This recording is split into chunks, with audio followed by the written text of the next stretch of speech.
For those that have kept up with everything that happened with the X-Men franchise, specifically a lot of the stuff that happened behind the scenes, chances are you know that X-Men 3 or X-Men The Last Stand was a complete mess. From the moment it was greenlit to even after it released, there was controversy absolutely everywhere. Well, now, Halle Berry talks a little bit more about the shady garbage that was done in terms of her contract and what she agreed to do. So for those that don't know or forgot or maybe never knew, Bryan Singer, the director of the two films, left the production of X-Men 3 very late in its development to go direct Superman Returns.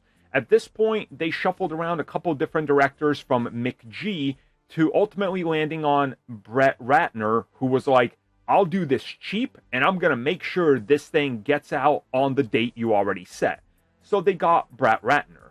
But in terms of what happened with the contracts, there was promises that were made by Bryan Singer and or Fox, and then Ratner himself that never came to, well, be any sort of truth.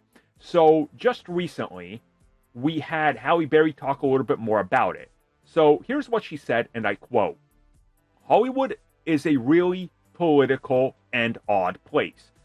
I went into an executive's office, and I saw the script, and there was a law about it that was flat.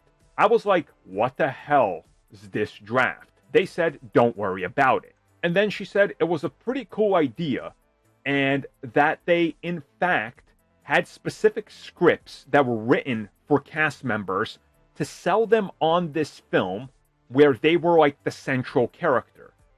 But those were fake scripts, and when they agreed to do it, they changed them. And they went with the original script."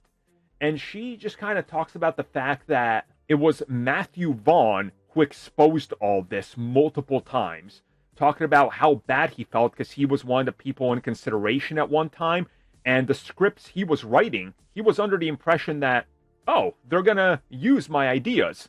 Well, no, they were just using his scripts to lie to actors. And ultimately, none of them actually blame him. And Halle Berry actually went onto social media to praise him for the way he exposed the studio for doing this, because all the actors were afraid to talk about it. And the proof is all there, you know? Go watch X-Men 3. I mean, that film is a mess. And then go watch the production and realize that everything went wrong. And it was rushed, it was nonsensical, and they got what they wanted, but it hurt the franchise. I think that's pretty clear.